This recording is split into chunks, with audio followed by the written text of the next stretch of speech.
నిజంగానే ఆ పొలం రాసివ్వడానికి ఇబ్బంది పడుతున్నారా, లేక నేను మీతోనే ఉండిపోతే బాగుంటుందని కొత్త ఆశలేమైనా తమరలో చిగురించాయా?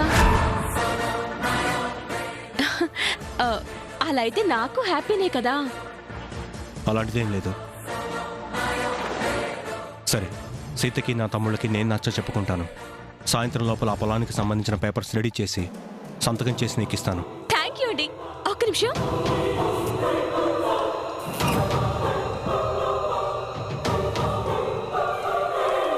మీకెందుకు వచ్చిన శ్రమ అని రాత్రి పేపర్స్ రెడీ చేసి పెట్టాను.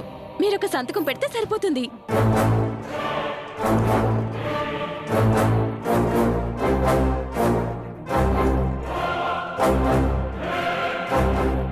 ఇష్టమైతేనే సంతకం పెట్టండి. మీ మనసు కష్టపెట్టుకునైతే వద్దు. ఇటివు.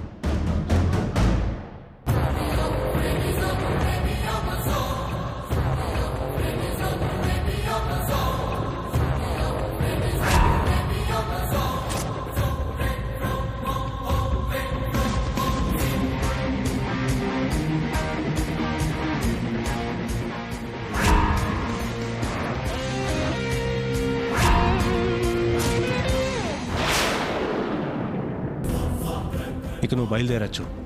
అబ్బా, ఏంటండి ఆ కంగారు? సడన్ గా వెళ్ళిపోతే అందరూ ఏమనుకుంటారు? ఎవరు ఏమీ అనుకోరు. అనుకున్నా నేను సమాధానం చెప్పగలను. ఇక నువ్వు బయలుదేరచ్చు. వెళ్తానులేండి. 2 రోజుల పండుగ ఉంది కదా, అది చూసుకుని వెళ్తాను. పండగేంటి? నా టెన్షన్లో మర్చిపోయినట్టున్నారు. ఎల్లుండి వినాయక చవితి కదా. ఆ పూజ కాగానే మీ నుంచి దూరంగా వెళ్ళిపోతాను.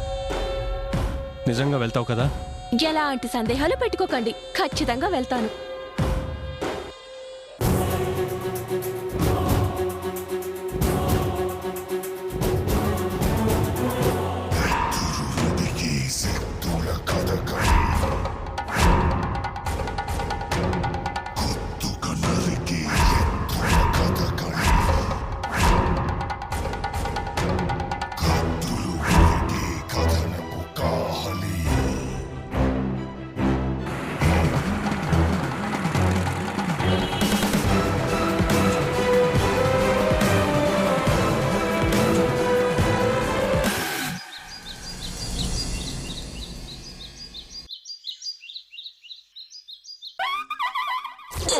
అబ్బా, నేను ఏడ దొరికిపోతానని హడిల్స్ వచ్చినా అది చూడనికి ఇంత పొట్టిగుంది గాని ఎట్ట గుద్దిందో తెలుసా? ఎముకలన్నీ చూరైపోయినాయి. ఇంకా నాకు నొప్పులు కూడా తగ్గలేదు. ఒక్క నిమిషం గుండెకి సచ్చిన సెల్లే.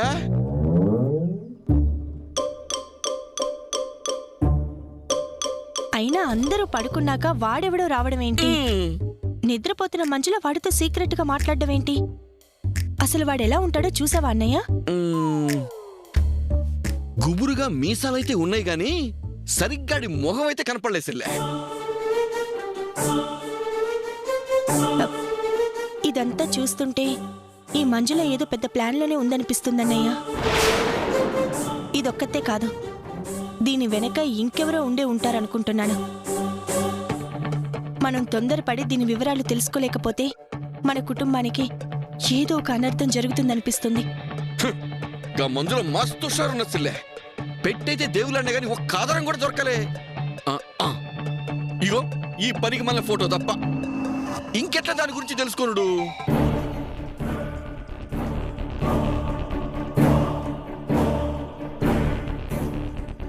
ఈ చిన్న ఆధారాన్ని అంత తేలిగ్గా తీసి పడేయకూడదన్నయ్య. ఇదే మనకి పెద్ద ఆసరా అవ్వచ్చు. ఆ ఫోటోలకెళ్ళి దాని వివరాలు మనకెట్ట తెలుస్తాయి సిల్లే? ఈ ఫోటోలో ఏం దొరక్కపోవచ్చు, కానీ ఈ ఫోటో కింద స్టూడియో పేరు నెంబరు ఉంది. అది చూడు.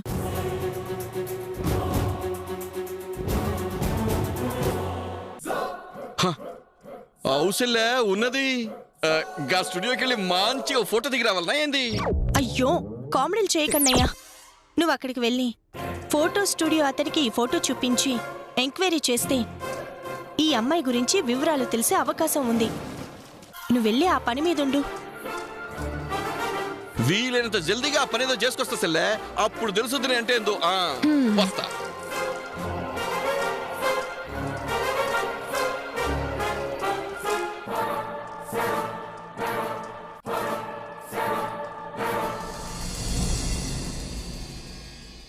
ఇంకా 5-6 రోజులా? ప్లీజ్ అండి, వీలైనంత త్వరగా పని పూర్తి చేసుకుని వచ్చేయండి. మిమ్మల్ని బాగా మిస్ అవుతున్నాను. సరే అండి, బాయ్. లోపలికి రావచ్చా?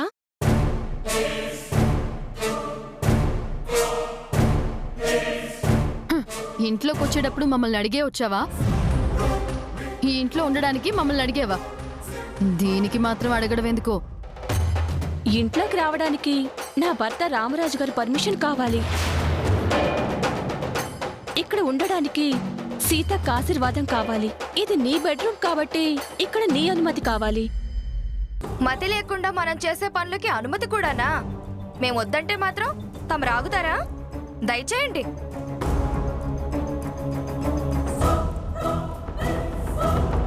నీ బెడ్రూమ్ చాలా బాగుందే. ఈ గదిలోకి రావడం ఇదే మొదటిసారి. మా బావగారి మదిలోకే ఎంటర్ అయ్యాక ఈ గదిలోకి రావడం పెద్ద ఇంపార్టెంట్ విషయమా ఏంటి?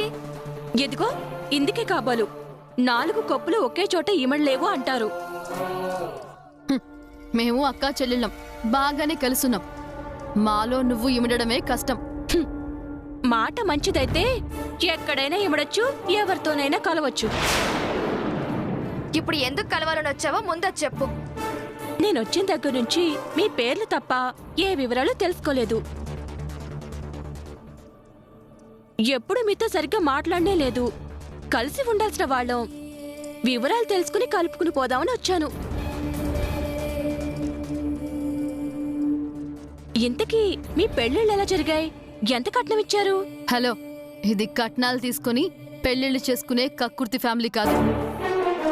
అవసరమైతే వీళ్ళ ఎదురిచ్చే రాయల్ ఫ్యామిలీ.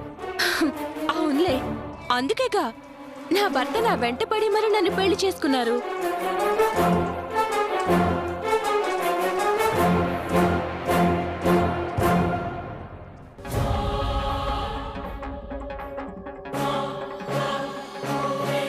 మీరిద్దరూ ఏంటి చేతులకు మట్టి గాజులేసుకున్నారు?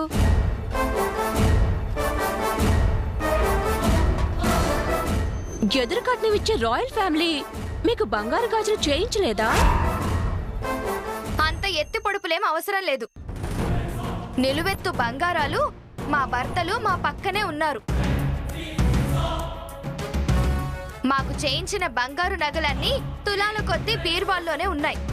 అంత బంగారం చేయించారంటే మీ భర్తలకి మీ మీద కేరింగ్ ఎక్కువే అన్నమాట. మా భర్తలు కాదు, మాకు మా బావగారు చేయించారు. మా అవసరాలన్నీ మా బావగారు అక్కే చూసుకుంటారు. ఓహో, అలాంటి బాధ్యత తీసుకునే పెద్దవాళ్ళు మనకుండడం ఎంత అదృష్టమో తెలుసా? అయితే మీ ఇద్దరి పేర్ల మీద పొలాలు కూడా బాగానే రాసుంటారులే. ఎవరి పేరు మీద ఎంత రాశారేంటి? ఇంట్లో అడుగు పెడితే ఊరుకున్నాను కదా అని మాలో మాకు గొడవలు పెట్టాలని చూస్తే అస్సలు ఊరుకోను.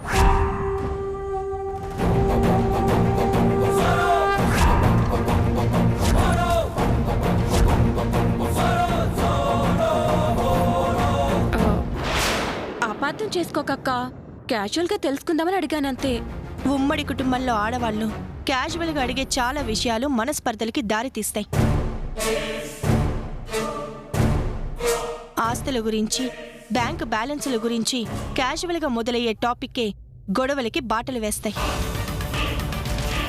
అందరూ కలిసి ఉండాలంటే ఆడవాళ్ల నోరు కట్టడితో ఉండాలి. అప్పుడే కుటుంబంలో అందరూ కలిసికట్టుగా ఉంటారు. ఇంకెప్పుడు ఇలాంటి ఆరాలు ఈ ఇంట్లో ఎవరి దగ్గర తీయకు. జాగ్రత్త, వెళ్ళిక్కడి నుంచి. సారీ అక్క.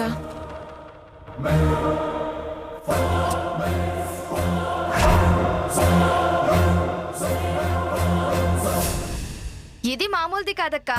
క్యాజువల్ గా అడిగినట్టే అడిగి మనలో మనకే గొడవలు పెట్టాలని చూస్తున్నట్టుంది. అది ఎన్ని పిచ్చి ప్రయత్నాలు చేసినా మీ బుద్ధి పక్కదారి పట్టకుండా జాగ్రత్తగా ఉండండి. ఇలాంటి వాళ్ళని 100 మందిని చూసాం. మన ఫ్యామిలీని ఏం చేయలేరక్క. కొంచెం డిస్టర్బెన్స్ క్రియేట్ చేస్తుందే తప్ప మనలో తేడాన్ని తీసుకురాలేదు.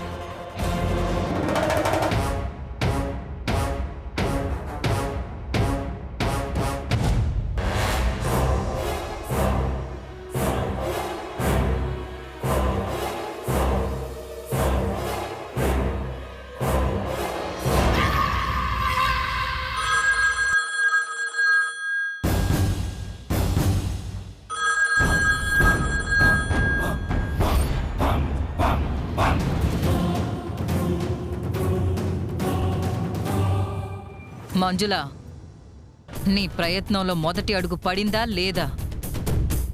చాలా బలంగా పడింది. ఈ రోజే రామరాజు చేత ఒక భాగం పొలం నా పేరు మీద రాయించుకున్నాను. మెల్లగా ఒక్కొక్కటి లాగేసి ఆ రామరాజు చెప్పులు వేసుకోవాలన్నా నేను చెప్పినట్టే చేసేటట్టు చేస్తాను. Very good. ఆ ఫ్యామిలీలో ఏ ఒక్కరూ సంతోషంగా ఉండకూడదు. నేనుండగా ఎలా ఉండనిస్తాను? మీరు చెప్పినట్టే ఈ ఫ్యామిలీ మొత్తాన్ని చిన్నాభిన్నం చేస్తాను. రామరాజు నన్ను మాత్రమే భార్యగా అంగీకరించి తన వాళ్లకి దూరం అయ్యేలా చేసే బాధ్యత నాది. సరే, కానీ జాగ్రత్తగా ఉండు. సీతకి కొంచెం అనుమానం వచ్చినా నామరూపాలు లేకుండా చేస్తుంది. నీ ద్వారా తీగలాగి నా పునాదులు కదిలిస్తుంది. విషయం అంతదాకా వెళ్లకుండా నేను చూసుకుంటాను. ఉంటాను.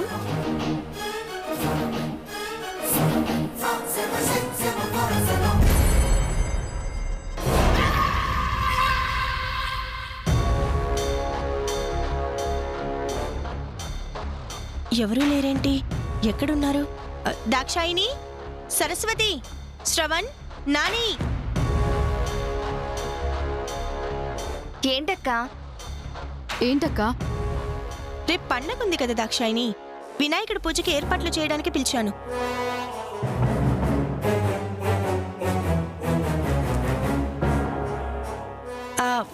నాని, ఎప్పుడు మనకి మట్టి విగ్రహం చేసిచ్చే భద్రయ్య దగ్గరికి వెళ్ళి నువ్వు గణేష్ విగ్రహం తీసుకురా. శ్రవణ్, నువ్వు మంటపానికి కావాల్సిన అరిటాకులు తీసుకొచ్చే పనిలో ఉండు. మారుతి, నువ్వు పత్రి పూలు తీసుకురా. అలాగే మామిడాకులు తెచ్చి తోరణాలు కట్టేసాయి. అలాగే అమ్మగారు. దాక్షాయిని, నువ్వు సరస్వతి నాకు తోడుగా ఉంటే నేను పిండి వంటలు చేస్తాను.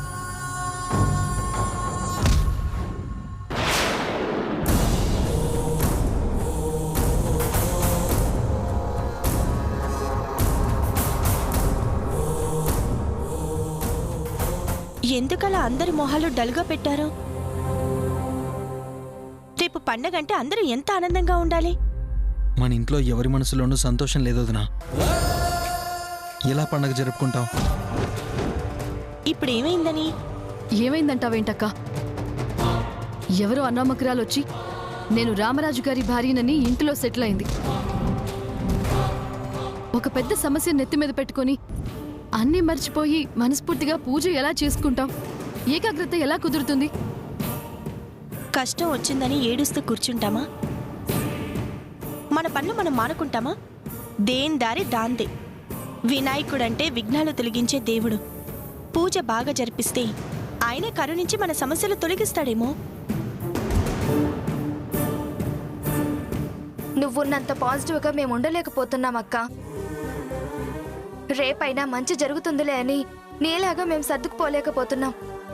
సర్దుబాటు లేకపోతే కుటుంబం ముందుకి నడవదు. ఆశ లేకపోతే జీవితంలో ఎదుగుదల లేదు.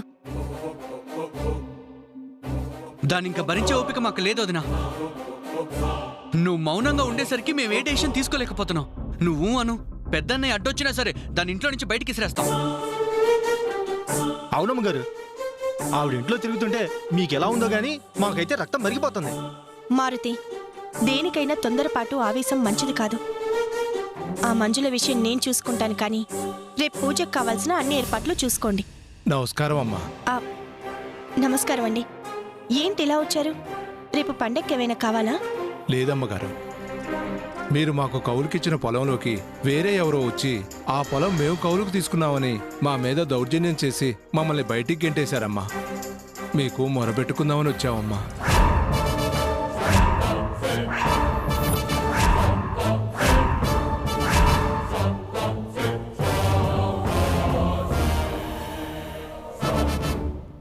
మా పొలంలోకి మా అనుమతి లేకుండా ఎవరో వచ్చి మాది అనడం ఏంటి? ఎవరు వాళ్ళు? వివరాలు తెలియదు బాబు, మీరొస్తే బాగుంటుంది. సమయానికి పెద్దన్నయ్య కూడా ఇంట్లో లేడు. నాని, మీ అన్నయ్య లేకపోతేనే మనం ఉన్నాం కదా. వెళ్ళి మాట్లాడదాం పదండి. పదోదినా. దాక్షాయిని, నేను చెప్పిన పనులన్నీ మీరు చేస్తూ ఉండండి, మేము ఇప్పుడే వచ్చేస్తాం. పదరా. రండి.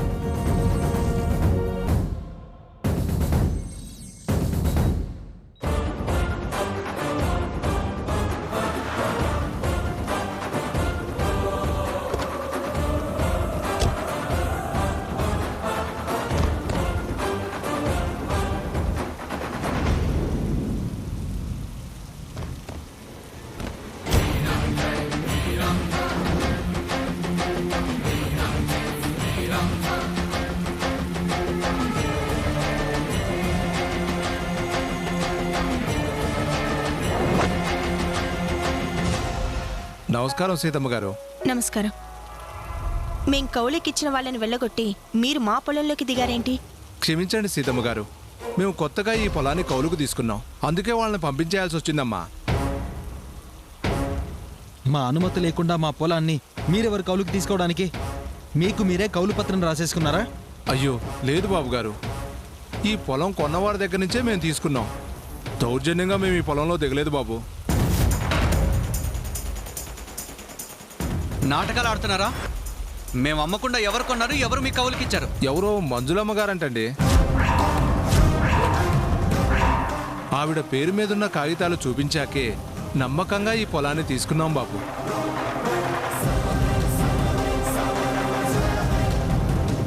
ఏంటోదినా ఇది?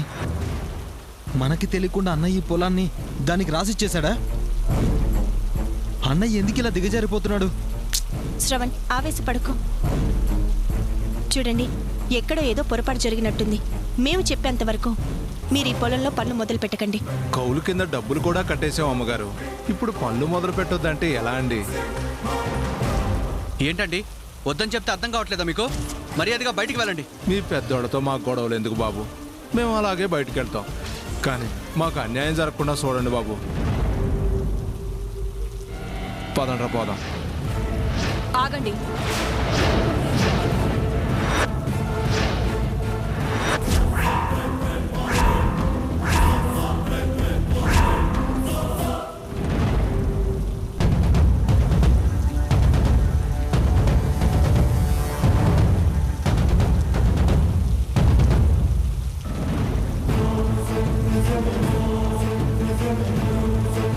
మిమ్మల్ని నమ్ముకుని పొలం కౌలుకిస్తే మీరేంటి పొలం నుంచి వెళ్ళిపోతున్నారు? మంజుల, ఏంటిది? అన్నీ తెలిసిన దానివి, అందరికీ చెప్పాల్సిన దానివి. నువ్వే అలా మాట్లాడితే నన్నేం సమాధానం చెప్పమంటావక్క? ఈ పొలం ఆయన నాకు రాసిచ్చారు, నేను వీళ్ళకి కౌలుకిచ్చాను.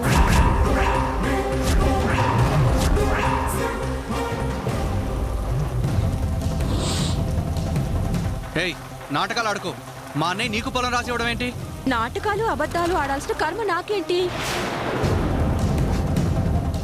మీ అన్నయ్య, అదే నా భర్త రామరాజు గారు, నా మీద ఇష్టంతో, ప్రేమతో, మోజుతో ఈ పొలాన్ని నాకు రాసిచ్చారు. అయినా అలా అడుగుతున్నారేంటండి? ఈ విషయం ఆయన మీకెవరికి చెప్పలేదా?